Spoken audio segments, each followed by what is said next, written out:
অনামিকা ঘোষ।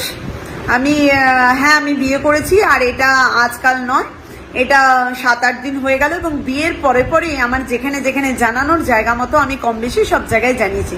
কিন্তু কিছু টিএমসির আইটি সেল আছে যারা নিরন্তর প্রচেষ্টা চালিয়ে যাচ্ছে, তো তাদেরকেই আমি বলতে চাইছি আমি বিয়ের পর পর এমন না যে আমি লুকিয়ে ছুড়িয়ে বিয়ে করেছি। আমি বিয়ে করেছি এবং বিয়ের পর আমি যেখানে যেখানে জায়গা মতো কম বেশি সকলকে জানিয়েছি।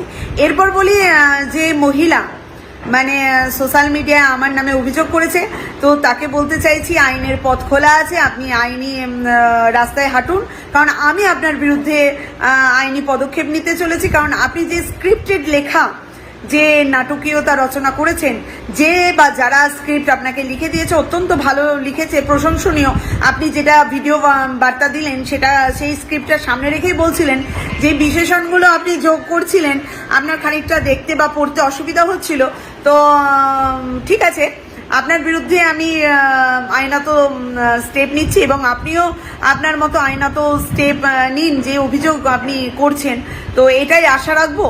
তো এর সাথে সাথে আমি সাংবাদিক বন্ধুদেরকে এটাও জানাতে চাই যে সবকিছুতে রাজনীতি খুঁজবেন না। কারোর অভিযোগের ভিত্তিতে এইরকমভাবে সংবাদ পরিবেশন সত্যি আপনারাই পারেন।